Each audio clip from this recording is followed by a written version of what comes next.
அன்பார்ந்தவர்களே, நாம் அறிந்து கொள்ளப் போவது இலங்கையில் அமைந்துள்ள புகழ்பெற்ற சிவாலயமான திருக்கேதீஸ்வரம் பற்றிய வரலாறும் அதன் ஆன்மீக சிறப்பும் ஆகும். இந்த ஆலயம் மன்னார் பகுதியில் அமைந்துள்ளது. இது இலங்கையின் 5 முக்கிய சிவஸ்தலங்களான பஞ்ச ஈஸ்வரங்களில் ஒன்றாகும். இந்த ஆலயம் ஆயிரக்கணக்கான ஆண்டுகள் பழமையானது. சங்க காலத்திலேயே இந்த தலம் புகழ்பெற்றதாக இருந்தது. இங்கு அருள் பாலிக்கும் இறைவன் சிவபெருமான் கேதீஸ்வரர் என்ற பெயரில் வழிபடப்படுகிறார்.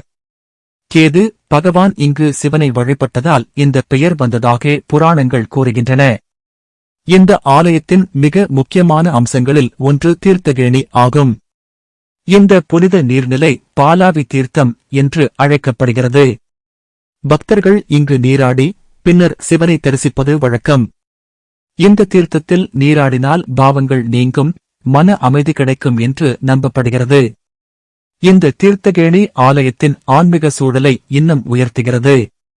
மேலும் இந்த தலம் நாயன்மார்கள் பாடிய புனித தலமாகும் என்பது அதன் மிகப்பெரிய பெருமை. சைவ சமயத்தை பரப்பிய திருஞானசம்பந்தர் மற்றும் சுந்தரர் ஆகியோர் இந்த தலத்தை பற்றி தேவாரப் பாடல்கள் பாடியுள்ளனர். இதனால் இந்த ஆலயம் பாடல் பெற்ற தலம் என்ற சிறப்பையும் பெற்றுள்ளது. மேலும் இந்த ஆலயத்தை மாயன் என்ற அசுர கலைஞர் கட்டியதாகவும் ஒரு நம்பிக்கை உள்ளது. இதனால் இந்த ஆலயம் புராண வரலாறும் ஆன்மீக சிறப்பும் கொண்டதாக விளங்குகிறது. பண்டைய காலங்களில் இந்த ஆலயம் மிகவும் செழிப்புடன் இருந்தது.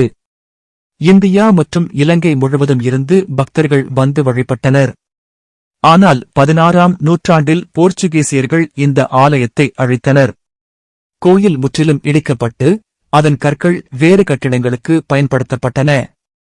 இதனால் இந்த ஆலயம் பல நூற்றாண்டுகள் பாழடைந்த நிலையில் இருந்தது. பின்னர் 19ஆம் நூற்றாண்டின் இறுதியில் பக்தர்கள் இந்த தலத்தின் முக்கியத்துவத்தை மீண்டும் உணர்ந்தனர். 1903ஆம் ஆண்டு இந்த ஆலயம் மீண்டும் கண்டுபிடிக்கப்பட்டு புதுப்பிக்கும் பணிகள் தொடங்கப்பட்டது. பக்தர்களின் அர்ப்பணிப்பால் இந்த ஆலயம் மீண்டும் எழுந்தது. இன்று திருக்கேதீஸ்வரம் ஒரு முக்கிய யாத்திரை தலமாக விளங்குகிறது. தினமும் ஆயிரக்கணக்கான பக்தர்கள் வந்து வழிபடுகின்றனர்.